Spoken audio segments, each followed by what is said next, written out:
Hi, I'm Sarah Wilmore and welcome to my Women's Golf podcast.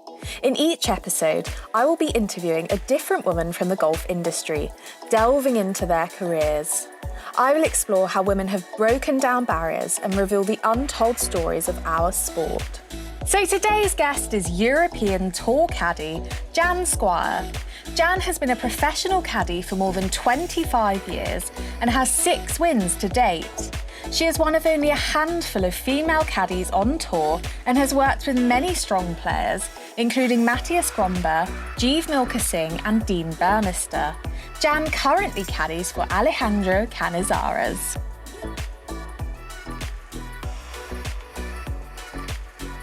So you've made a career as a professional caddy, but how old were you when you started playing golf in the first place?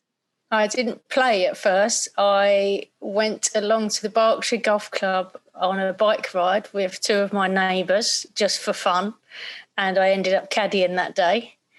And I was like, okay, this is good. This is more than my paper round, which would have taken a whole week to get that money. So then I went the next day and then I just kept going and they were like, okay, just stand on the right-hand side and just watch the ball. And, you know, they sort of told me what to do. And so, yeah, I was at the Berkshire for a year and a half. I think I was 12. Wow. Used to go for my pocket money and, you know, and then in the school holidays obviously went and I did play golf there. My first ever round was on the red course at the Berkshire and I think it was 120 something. Very nice. It's beautiful, isn't it? And then after a year and a half, we heard that Sunningdale was really good and you could get the train and they had Space Invader games in the Caddy Shack. So we went along to Sunningdale one Saturday and I ended up caddying and then just kept going up there really because it was probably £1 more or something for the round and you could go on the Space Invader machines and eat as many sausages as you wanted at the halfway hut. So what was that like then, your first introduction to golf being as a caddy as opposed to, I mean, normally you hear about kids going along to junior coaching sessions and just trying to hit a club. How did you then make that progression from caddying to starting golf yourself? That was it. I just played at the Berkshire at that time, a few times at the Berkshire. And then when I went to Sunningdale, you could, during the week in school holidays, you could play in the afternoons or evenings. So that I didn't really start properly playing until I was about 14 or 15. And by that time, I'd already been caddying a couple of years. Yeah. So it was the caddying first and then the golf bug got me after that. Is that quite unusual then? Have you spoken to many other caddies that started that way? Yeah, that's quite normal for where we live. And, yeah, lots of people caddy before they play golf. So, yeah, they just go to Sunningdale, went with the Berkshire, and they might never have picked up a club and they just caddy. So yeah, to me, it's normal. Yeah. So why did you decide to carry it on as a career then? I didn't. I really didn't. It just happened. I left school. I went to college. I didn't like it. I had a job for 8 days and it was indoors and I didn't like it. And I got up, I walked out. I was like, I want to be outside. And I thought I'll caddy for the summer and then I'll get a proper job in the winter. And that just never happened. I just kept on caddying. I caddied full-time at Sunningdale when I left school. I was there 7 days a week. And then you could play golf 5 days a week. And then even in the winter, I didn't get a proper job. I just carried on caddying. So I didn't mean to. So did you get your first professional job from Sunningdale as in caddying for a professional player? Was that? Yeah. There was pros that used to come and play. I mean, at the time, Greg Norman played there with Michael King, and yeah, there was always pros around. I did caddy in 1986 in the European Open for Bill Longmuir, and he finished 12th, and it was quite good. And then I did go to Jersey. 2 of the caddies at Sunningdale were like, come to Jersey, you'll get a job there, we'll get you a job. So I went and I caddied for Jose Rivero for the week But I was quite happy caddying at Sunningdale, so I just stayed at Sunningdale until I was about 22 or 23, I think. And then I went to the tour school because it was quiet at Sunningdale. And the same caddy actually was like, come on, let's go to the tour school. And we got in my Ford Fiesta and drove to Montpellier, and I caddied for Mathias Gronberg, and he got his scorecard. And then he said, do you want to caddy next year on the tour? And I said, not really. I was quite happy at Sunningdale. You know, I was playing golf. I was caddying. I living with my boyfriend. You know, I was happy. But in the end, I did take up the offer. And I said, OK, I'll do 10 weeks. And the first week was like finished second. I was like, this is good. It was in Madeira. And I carried on and done another couple of years with him and then carried on from there. What did you love about it? Well, obviously you like golf, you love golf, and it's your job. And then there's the buzz of when you have good weeks, and even the buzz of, I don't know, say, oh, they want to hit a 7-iron. You're like, no, you'll get 8 there. And then they hit it close and make a birdie. And then that gives you the same buzz as what the golfer has, really. So and then obviously when you have a good week, top 5 or top 10, you're like, yeah, this is good. I like it. And then the travelling was actually fun. We used to do a lot overland, and, you know, it was your other family, and we were all quite close, and we had a really good time. Yeah. So how did you learn the skills required then to be able to help, you know, professional players? Was it just very much learning on the job, or did someone give you advice? How did you develop your skills? Well, when I was at the Berkshire and at Sunningdale, you just used your eyes. There was no yardages then. And then you pretty much knew the greens off by heart, really, because you're going around there 7 days a week, sometimes 10 rounds a week. So you knew those off by heart. And they're not the easiest to read, as you probably know. Yeah. No, they're not. So it's a good job I did know them off by heart. But the skills, I was lucky because there's some really good caddies at Sunningdale. There's the twins, Gary and Guy. They're still on tour now. And there's been 10 to 15 others that have caddied at Sunningdale and have caddied on tour. So I watched them, and they're just very confident, and you just pick up from that, really. And it was like, okay, so Sunningdale being a tree-lined course and the wind, and everybody says it swirls, so we learnt to look at the clouds and trust those. So that was one thing I remember picking up early on. And you just learn as you went along, really, and I was learning off the others. So I was really fortunate that there was a generation of caddies in front of me that had already done it. And I just, learnt off them. Did you have anyone you looked up to in particular? Well, the twins were obviously excellent caddies, Gary and Guy, and then there were some others, Neil and another one called Gary. There was a caddy called the Laughing Boy who used to caddy for Ken Brown. So you're always looking up to them, because I was the baby, I guess, until another one come along, and now there's another one that's even younger, and he's just started out on tour, so that's nice. So I was the baby and looking up to them. They were 5 years, most of them were 5 years older than me, and then there was obviously the older lot as well, and they were just all so good and confident, and you just fed off that, really.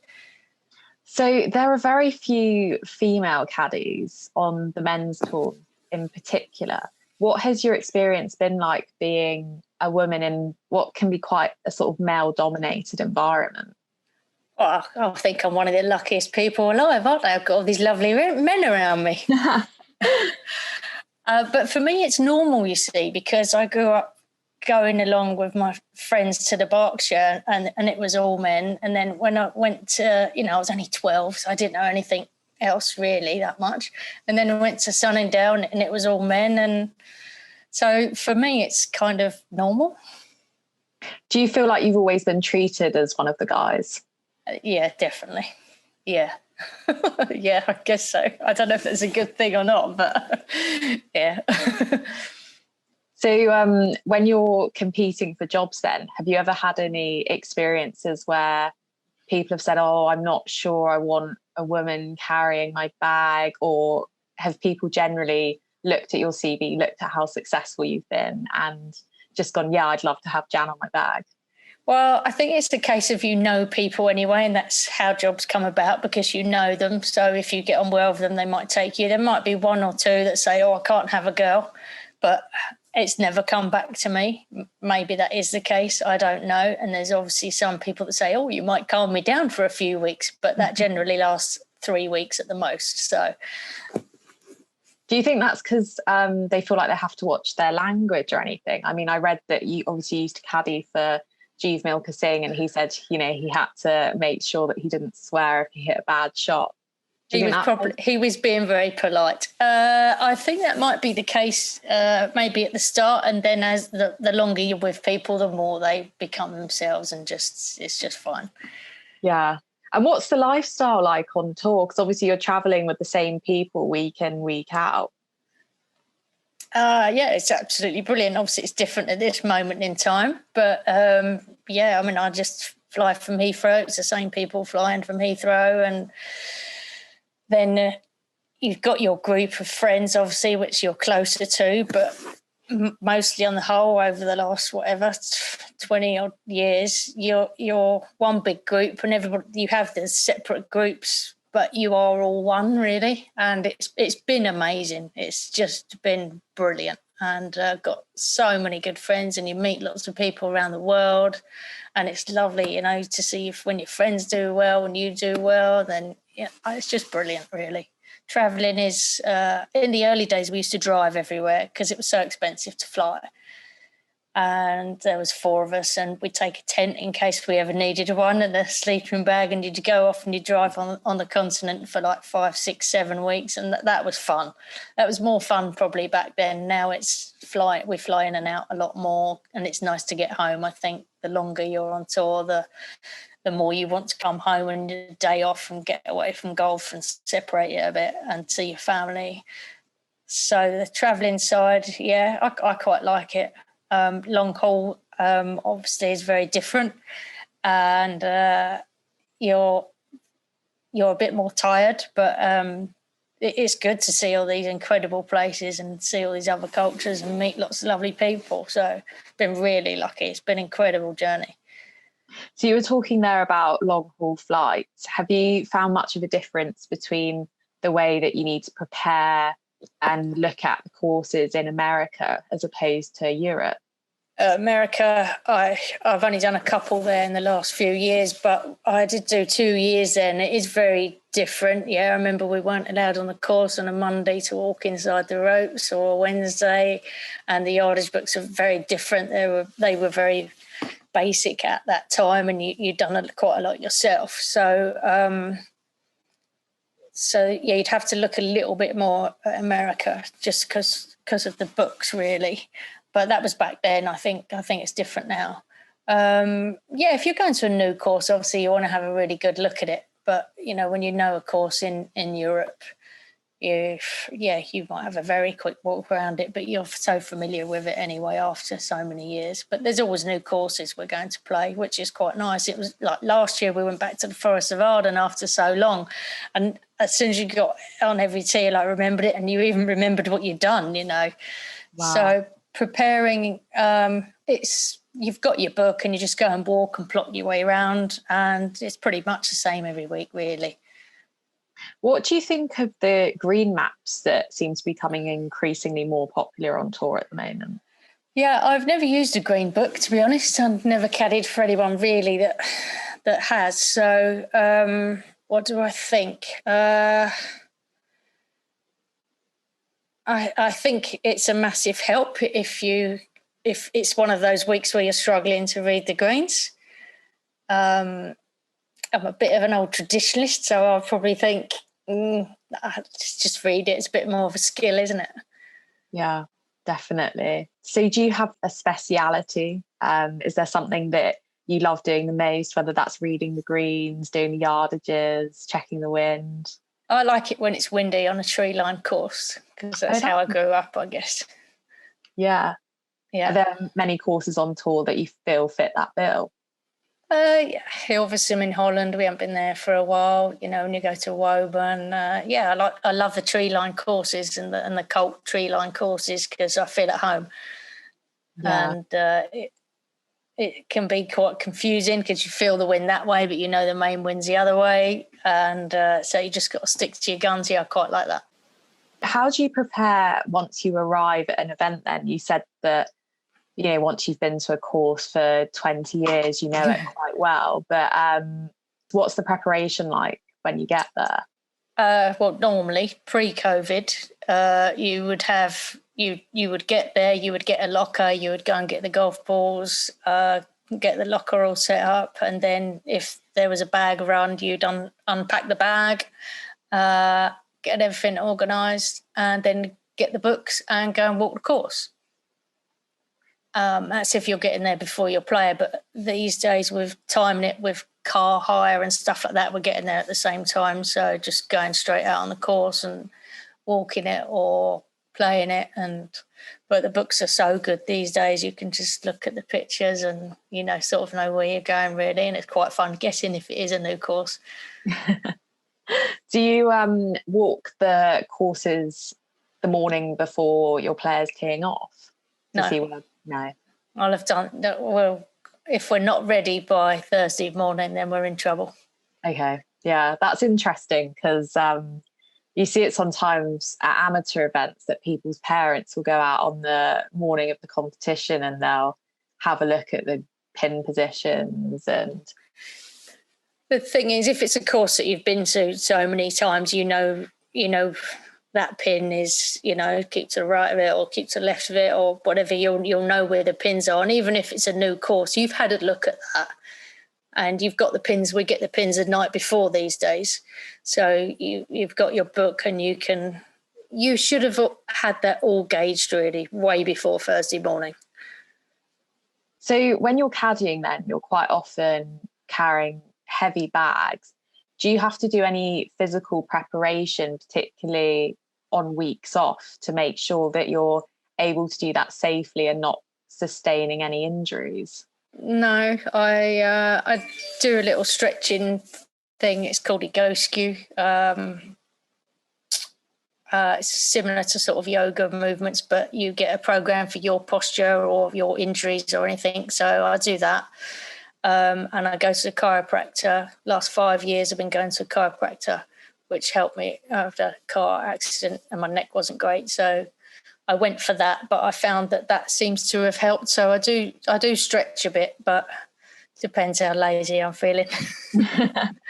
Well, you're probably quite tired after you've been caddying and all the practice rounds and, you know, the tournament as well, particularly if you're making the cuts. Yeah, Monday you just want to veg really. I just want to get on a flight Sunday night, come home and veg. But yeah, I will. If I've got a good few weeks off, then I'll probably go to the chiro a couple of times a week and do the exercises. Just try and keep supple really. Yeah. But I don't. If I hadn't done anything, I don't know if I'd be any worse off. I do think the go skew helps me. It's Frank Nobilo got me into it 10 years ago, and I've been doing it ever since. Jack Nicklaus does the stuff as well. So I thought, okay, if it's good enough for him, I'll give it a go. So how does that work then? Do you get a personalised programme based on? Oh, right. Yeah, on your posture. And obviously, like my right shoulder was over there and that was all a bit twisted. And so you just do that. And if I do get a little bit achy or anything, I'll just do a session of that and don't really stretch that much. Just do the go skew program that I've got for that time. Or if a chiro's giving me any exercises to whatever needs fixing. Yeah, that sounds brilliant. So when you're away on tour then, do you have a place that you really look forward to going to? I love going to Spain. Yeah. I just love it. Back in the early days, we used to have 7 tournaments there a year and we just had so much fun, just going to prawns and garlic and, and all the tapas and everything. Yeah, I love going to Spain.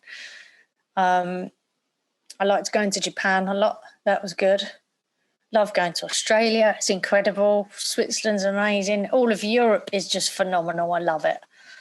I love it. I love the European tour in Europe. It's home. So, yeah. Madrid is a great week. It's just the bars where we stay and the main street. And, you know, people, you go out for dinner, even though it's late, you go out for dinner. And just the general buzz of the city is incredible. When I first went there, I was like, this is noisy. It's even noisier than London. I didn't like it. And then it just grew on you, and the atmosphere, everybody's buzzing, aren't they, and happy and chilled out. It's a good place. So what do you think now, going back to when you were first offered the opportunity to go on tour and you felt quite apprehensive about it? How do you feel looking back at that? Glad I did it. I wonder what would happen if I'd have got a proper job, but we will never know.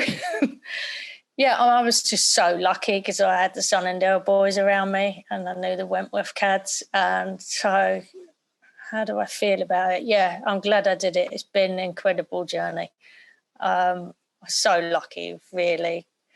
And I'm glad that in the early days that we drove everywhere and, you know, really saw the places and lived how we did. Things have changed now, obviously, but yeah, I'm glad I've done it now. And I hadn't thought about that, so thanks for asking me. You're very welcome. So you get to see some amazing places. And as you said there, that, you know, it's not a European tour, it's more of a global tour now. You get to go to Australia, Asia. But what is it like when you go to countries like Saudi Arabia, where the attitudes towards women can vary quite differently from the attitudes in the UK? Yeah, I mean, when I first went to Qatar, I think we went in 98, and obviously Dubai had already grown up a little bit by then went to Qatar, and I heard that, you know, you got to cover up and all this sort of stuff. But then, fine, I went there. I put my waterproof trousers on in a taxi, I remember, just in case. I was a little bit wary. This is 21 years ago now. And but it was brilliant. It was fine. And we used to stay with families, actually, after the first couple of years. We stayed with expats. And, yeah, it was good, I think, because where you're going, when you're going to the golf course and you're staying in the hotel, they're already westernised. Right. So that was fine. And then Saudi obviously was a bit daunting at first, and I really didn't have any idea. And in my head, I was like, it's probably just like Qatar years ago. And I got there and it wasn't like Qatar years ago. It was because there wasn't the expat, and it wasn't as westernised even as Qatar at that time, even though there's only like one or two hotels in Qatar. The golf course was so westernised. So it was just all expats. Seemed to be anyway. But going to Saudi, yeah, I was a little bit apprehensive, and I took my black dress and wore that at the airport. And yeah, you're going into their culture, aren't you? So you have to be aware of that. Then on the golf course, yeah, fine, no problems whatsoever. We were on the complex, and at the airport, people were nice. The passport guy, he was smiling and laughing. So I was like, yeah, this is actually okay. And obviously it's very different for them seeing maybe, you know, Westerners wearing T-shirts or whatever, but on the golf course, obviously we're there. So it's not like we're strolling downtown and where, of course, it may be different. I don't know. I never went. We just stayed in our caddy apartments, and it was a new city and there was nothing there. But yeah, hopefully golf is going well there now, and it's getting quite westernised, I think. Yeah. Over the past year, obviously we've been living in a global pandemic and the European tour was suspended for a few months. How has that impacted your travelling?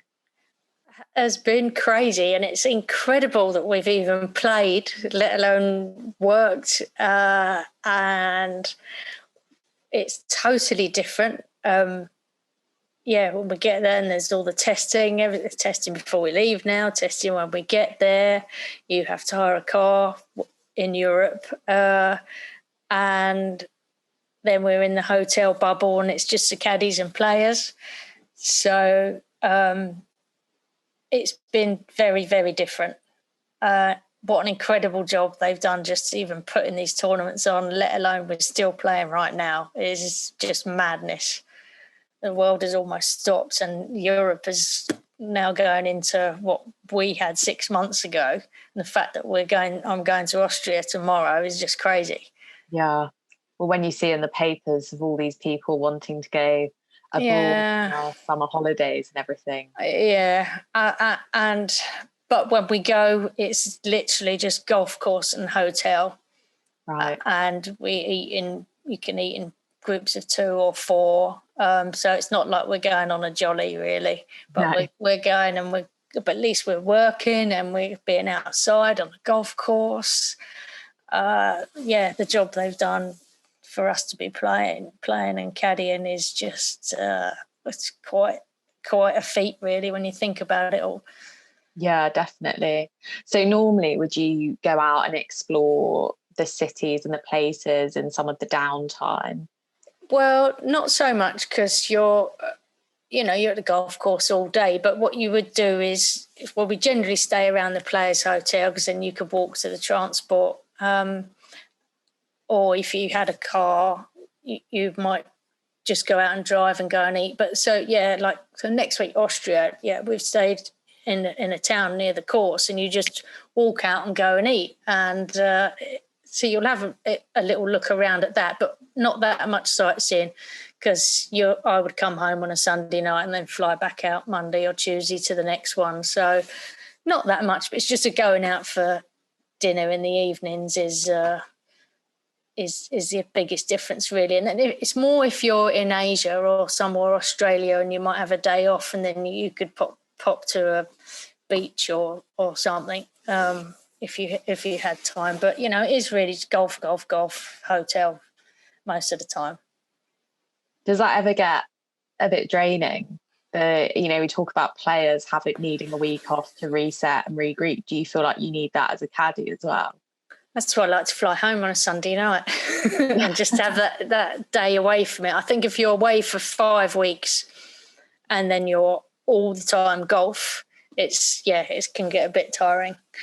Yeah. But you are tired at the end of the day, and you just want to chill. And sometimes before this happened, the pandemic, then we'd have houses quite a lot, or apartments, and we might just stay in and cook. But, we go and walk around the city all the time, or the town, or wherever it is. Yeah, and some places you're just really happy to be in. Yeah. So what's been your favourite moment as a caddy so far? I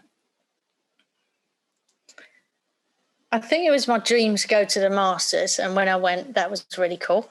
That was a good moment. Obviously, winning is just fantastic.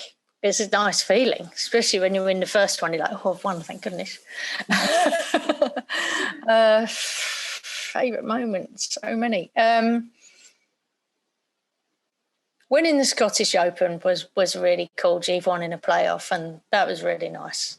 That was really good. Winning your first one as well, one in the Moroccan Open with Spencer, and we'd had quite a few seconds up to that. So that was obviously, I think the first one you're always going to remember.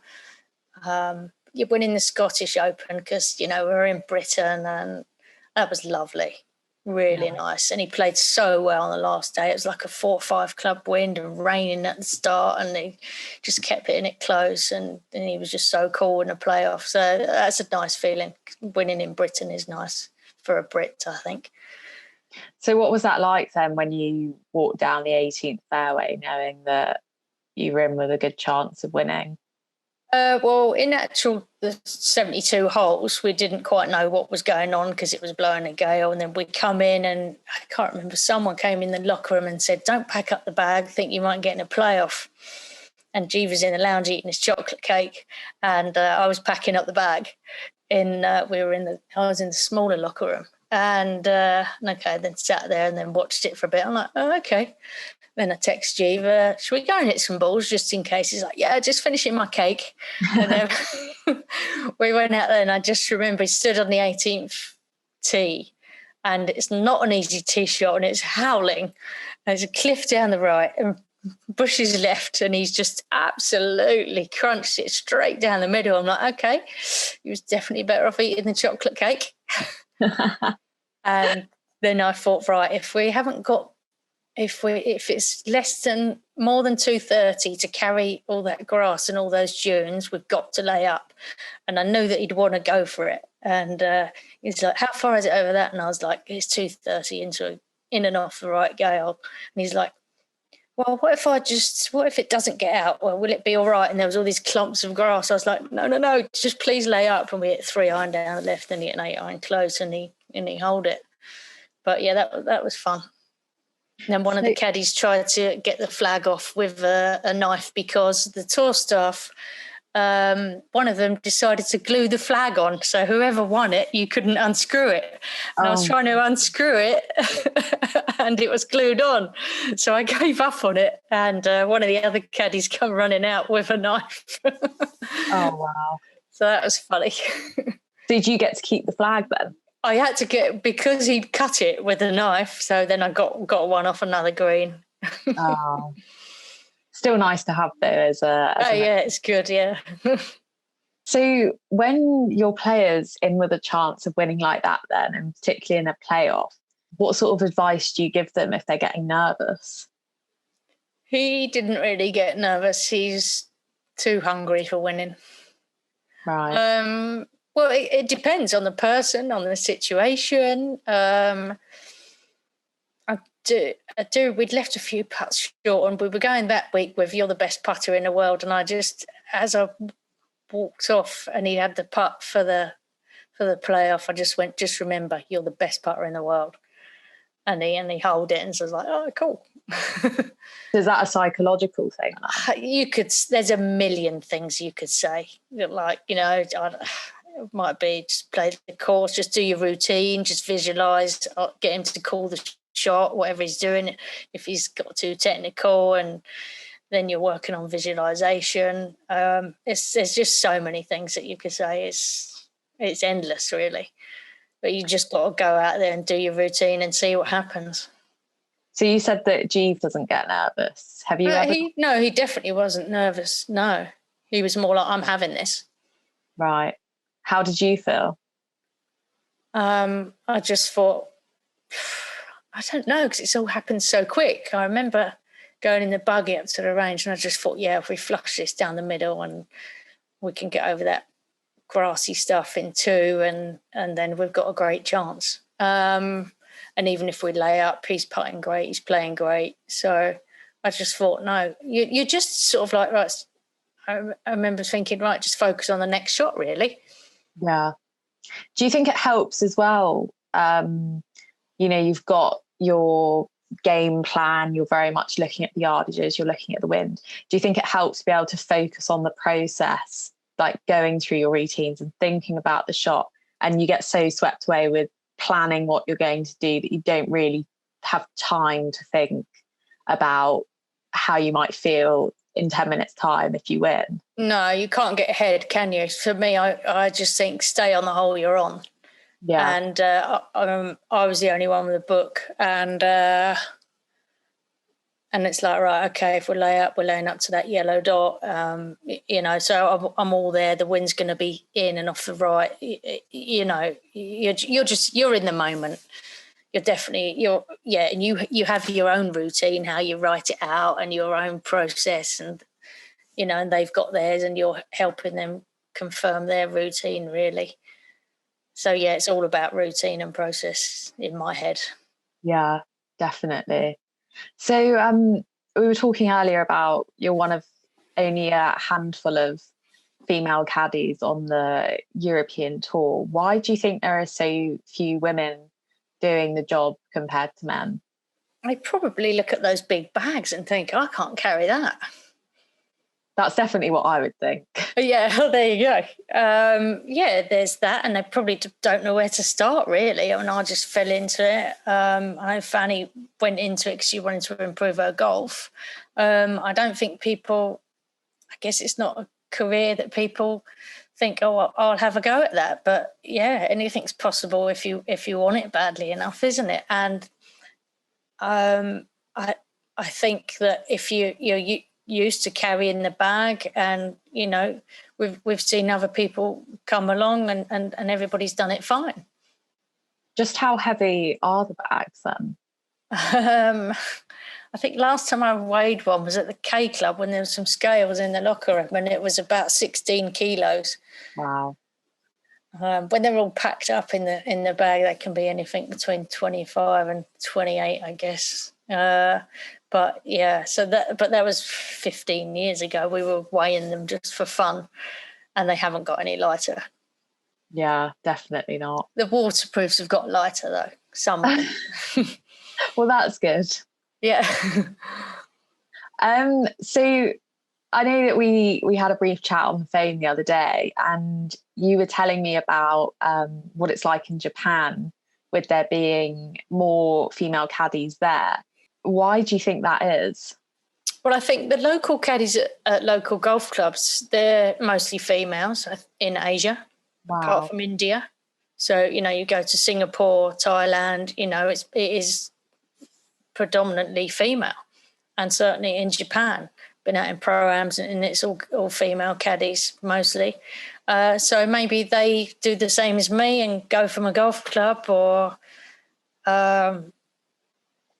Indonesia again, it's all girls. It's just, I can just think in Asia, it's only India really where it's the local caddies are mostly men. I think, in Japan it seems there was 6 girls, I think, there when I was last there, and they were all caddying on tour. One is now caddying full-time in Europe, Meg. So I think in Japan, because it's normal, and they're at the golf club, at the local golf club, and then so if one progresses to the tour, it'd be, okay, yeah, that's just normal. Do you think there's a different attitude towards women playing golf on a whole as well? Do you think they're slightly ahead in that sense? In Japan? Yeah. Apparently the Japanese ladies tour is booming. Obviously the men's Japanese tour was huge in the 80s.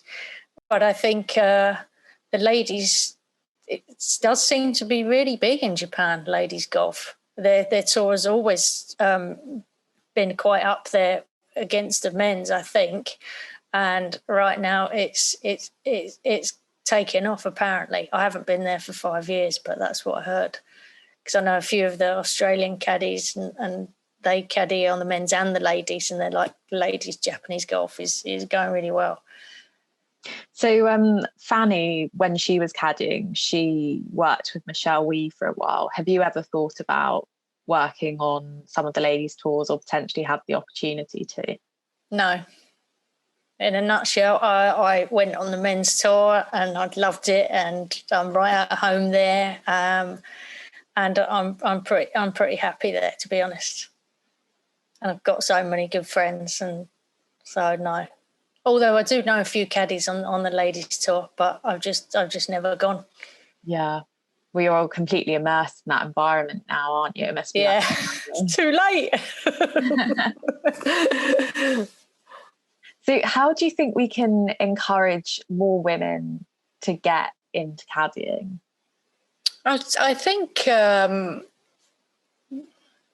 through junior programs, I guess. I think that if they've realised that it's not that difficult, you can carry the bag, you can do it, There's just no reason why not, I think. And it's just the starting is now quite difficult because now there's so many caddies, but, some go on the challenge tour and start, some might go to the tour school and start. I think there's a young Spanish girl caddying right now on the challenge tour, actually, which is nice. Yeah. To encourage, I just think, if they want to do it, if it's something that someone's thought about, then, follow your dreams. Anything's possible, isn't it? Yeah. Definitely. So if a woman or girl is listening right now thinking of taking up caddying, what would be your advice for them? I'd say caddy at a local golf club that has a programme, which might be in Scotland, or it may be at Beaverbrook, Sunningdale, find out where you can caddy locally at a golf club. If there's one near you and you can do it from home, then that's great. And then do a bit of caddying at home, and then perhaps go and try and pick something up through the Challenge Tour, tour school, and try and head out that way. You've really just got to be in the right place at the right time. But if your dream is strong enough, you will do anything. Absolutely. That's some great advice. So it's become a bit of a routine now on the podcast that I ask each guest what your dream four ball would be. But I'm interested to know what your dream four ball would be in terms of 3 caddies that you'd like to either play with or caddy with.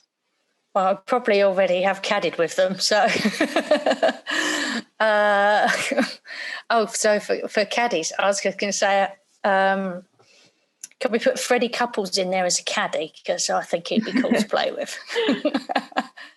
Well, 3 caddies. Well, they'd be my friends, I guess.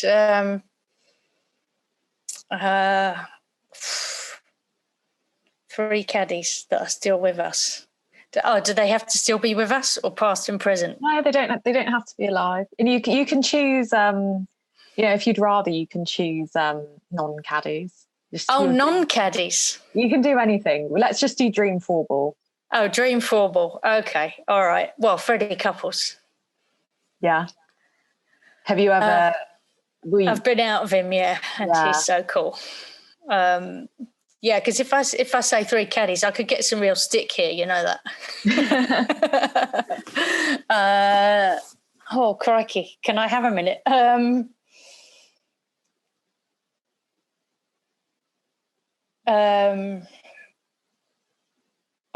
guess, yeah, it would be Jack Nicklaus, Tiger Woods, and Freddie Couples. Round Sunningdale. Yeah. Oh, round Sunningdale, yeah. Yeah, take them on the new course, we don't want to take them on the old where everybody else goes. We'll take them on the new course. Is that your thing? Much harder. Oh, yeah. There's not so many cross bunkers. I can actually get near the green in 2. It is true though. I mean, I played at Sunningdale in the Critchley Salver in 2019 before the pandemic hit, and I played the new in the morning, and I found that a lot harder actually than the new is. The new is harder, but it does make you. Well, you play off 1, so you'll be okay. But what I don't like about the old course is when the last 3 holes are all into the wind and it's cold. And it's really hard to get over all 3 cross bunkers. Yeah, definitely. We play on Christmas morning is a tradition, and we've done it since the 80s. So yeah, and we if we play a few holes on the old, I'm like, I want to go on the new. I like it better. Yeah, that's interesting. Yeah, I don't hit it far enough. So who do you play with then on Christmas morning? I played with the caddy master Vince and a few of the caddies that we've done it since the 80s. So whoever's around, whoever's in England, and whoever's free Christmas morning, we'll just go and play 10 holes or 12 holes or 14 holes, play skins. That is probably about the only time I play golf. I might play in another Sunningdale Caddies Day Out or something. Or we do have a tournament in Switzerland we've had over the years as a caddy competition. I've played in that a few times.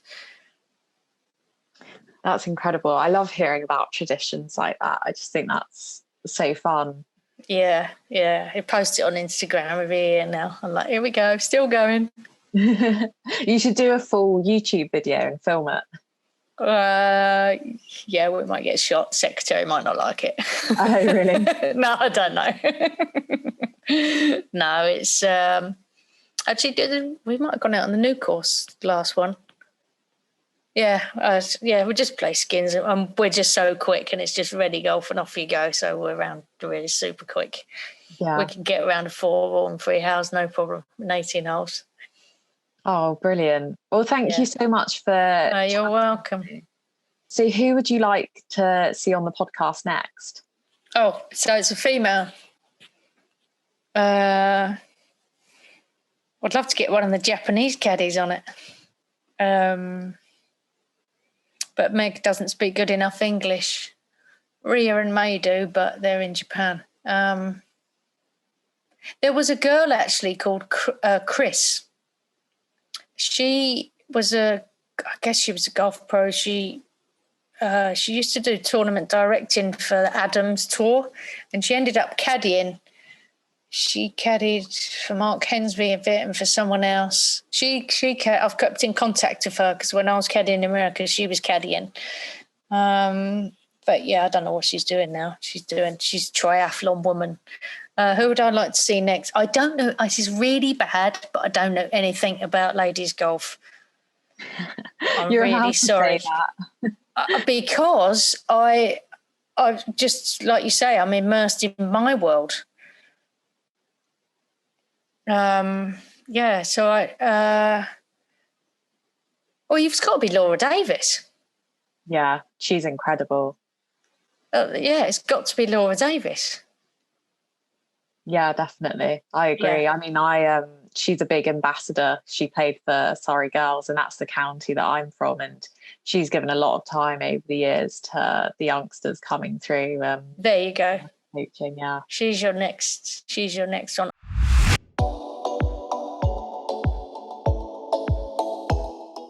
I really enjoyed that chat with Jan, and she has opened my eyes to what life on tour is like for a female caddy working in an often male-dominated environment. Jan has also got me thinking about Dame Laura Davis, who is a golfing icon. Laura has inspired so many young golfers, as we heard from Incy Mehmet in a previous episode. And hopefully hearing Jan's story will inspire more women and girls to take up caddying. Thank you for listening to another episode of the Women's Golf Podcast. If you like what you heard, make sure you subscribe, rate the podcast and give it a 5-star review. Keep listening for new episodes of the Women's Golf Podcast with me, Sarah Wilmore.